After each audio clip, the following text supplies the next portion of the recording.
Bagaimana integritas itu menjadi suatu hal yang penting yang harus dikerjakan semuanya. Saya sering ambil contoh gini, saya orang Cina Pak. Yes. Orang Cina itu sangat menjunjung tinggi integritas. Bahkan kadang-kadang kita menghargai integritas itu dengan uang.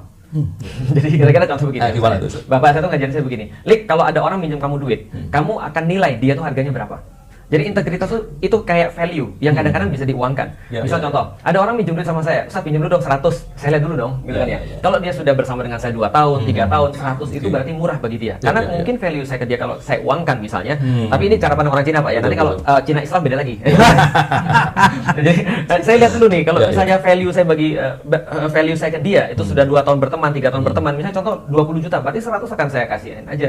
Dia mau balikin, dia nggak mau balikin, nilai dia bagi saya sudah lebih daripada itu. Tapi misalnya contoh ada orang dagang sama kita misalnya, ini contoh kita menjelaskan integritas. Ada orang dagang sama kita, out of nowhere, dia bukan siapa-siapa, kita nggak kenal dia, kita seorang distributor buku, misalnya kita jualan buku, dia datang ke kita, Ustadz boleh nggak saya minta buku ini, saya ambil dulu bukunya, nanti saya jual. Tentu saja saya bilang saya nggak boleh dong, kamu harus bayar cash, karena saya nggak mau ngambil resiko, karena saya nggak tahu integritasmu seperti apa. Nah jadi integritas berkaitan dengan trust dan resiko yang kita berikan itu. Dia bilang oke, kalau gitu saya bayar nih cash, saya beli 10 buku cash, 1 buku 100.000, saya bayar cash 1 juta. Oke, kamu dapat diskon segini, silakan ambil. Kalau kemudian dia jual habis dalam waktu 2 hari, dia datang lagi, dia bilang saya pengen beli lagi buku lagi. Oke, beli buku lagi cash, lalu kemudian kamu jual. Dia terus-menerus seperti itu sampai 1 bulan, sehingga sudah terjadi berapa kali transaksi. Terus dia bilang, Ustadz, mohon maaf Ustadz, saya ini selama ini kan beli 10 buku nih, dan saya jual selalu berhasil. Nah sekarang saya boleh nggak? Saya mau ambil 30 buku, tapi saya bayar cash 10, 20-nya saya ngutang.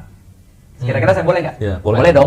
Karena kenapa? Karena integritasnya sudah naik di mata saya. Saya sudah kenal dia, mungkin dia sudah kenal juga dengan saya sudah tahu mungkin keluarga dia tinggal di mana dan segala macamnya. Integritasnya dia naik karena dia bangun track record. Maka integritas itu sama dengan track record.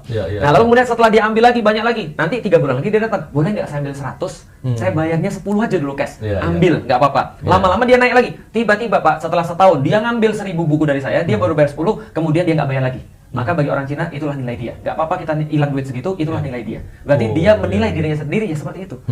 Kasusnya misalnya dalam prakteknya, ada kepercayaan kita dulu seorang karyawan, misalnya contoh kita udah baik banget sama dia, kita percayakan mobil, kita percayakan fasilitas dan segala macam, tiba-tiba mobilnya dibawa lari Pak. Saya bilang berarti nilai dia 300 juta. Karena waktu itu mobilnya dibawa lari 300 juta. Integritas adalah nilai kita. Maka apapun yang kita kantongi sekarang, isi daripada dompet kita mungkin, ataupun siapa istri kita, ataupun rumah kita di mana, itulah gambaran integritas kita. Jadi integritas penting banget. Kalau bicara terkait dengan praktek-praktek korupsi, tentunya praktek korupsi itu suatu hal yang nggak ada integritas. Benar. Tapi poin yang ingin saya gambarkan begini, orang kan melihat praktek korupsi dari beberapa pandangan itu. Betul. Ada orang berbuat korupsi karena serakah, ada karena suatu sistem, ada karena kebutuhan. Saya bicara yang paling apa namanya